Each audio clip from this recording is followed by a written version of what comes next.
انوکھی عورت ماریا مرغا لے کر جا چکی تھی۔ وہ بڑے مزے سے کونے والی میز پر بیٹھی بنا ہوا مرغا کھا رہی تھی۔ کھا پی کر ماریا ہوٹل سے باہر آ گئی۔ بازار میں بڑی رونق تھی۔ وہ یہی سوچ رہی تھی کہ اتنے بڑے شہر میں وہ امبر اور ناگ کو کہاں تلاش کرتی پھرے گی۔ رات بسر کرنے کے لیے اس کو اس شہر میں جگہ کی تنگی نہیں تھی۔ وہ کسی بھی گھر میں جا کر کسی کونے میں رات بسر کر سکتی تھی۔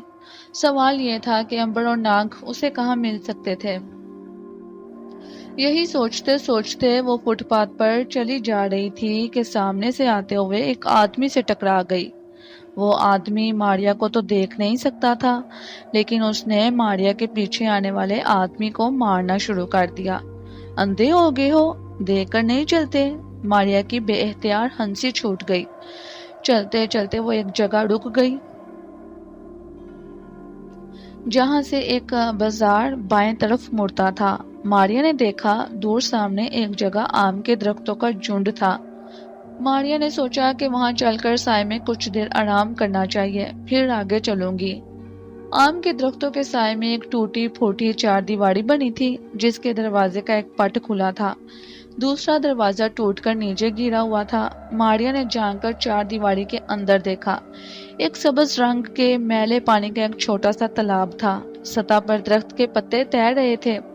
کونے میں ایک تنگ دروازے والا چھوٹا سا مندر تھا، جس کی سیڑھیاں تالاب میں اتر گئی تھی۔ یا خدا، یہ مندر ویران کیوں ہے؟ ماریا نے سوچا۔ ویسے تو اس نے اپنی زندگی میں بے شمار ویران مندر دیکھے تھے، لیکن اس مندر کو دیکھ کر اس کو خوف سا آنے لگا تھا۔ اس کے باوجود ایک کشش سی تھی جو اسے کھینچے لیے جا رہی تھی۔ وہ چار دیواری کے دروازے میں سے گزر کر تالاب کے کنارے کنارے مندر کی طرف چلنے لگی۔ مندر کا دروازہ بند تھا۔ وہ سیڑھیاں چڑھ کر اوپر دروازے تک آئی۔ اس نے دروازے کو آہستہ سے زور لگا کر کھول دیا۔ اندر سے ٹھنڈی ٹھنڈی ہوا کا جھونکا باہر آیا۔ اس ہوا میں ایسی بو تھی جیسی بو شہر کے پرانے مکانوں کی کوٹریوں سے آیا کرتی تھی۔ ماریا نے جڑجڑی سی لی اور پیچھے ہٹ گئی۔ مندر کا دروازہ ابھی تک کھلا ہوا تھا اور جیسے ماریا کو اندر بلا رہا تھا۔ ماریا مندر کے اندر داخل ہو گئی۔ پہلے تو اسے اندھیرے میں کچھ نظر نہ آیا، پھر اندھیرا آہستہ آہستہ دور ہوتا گیا۔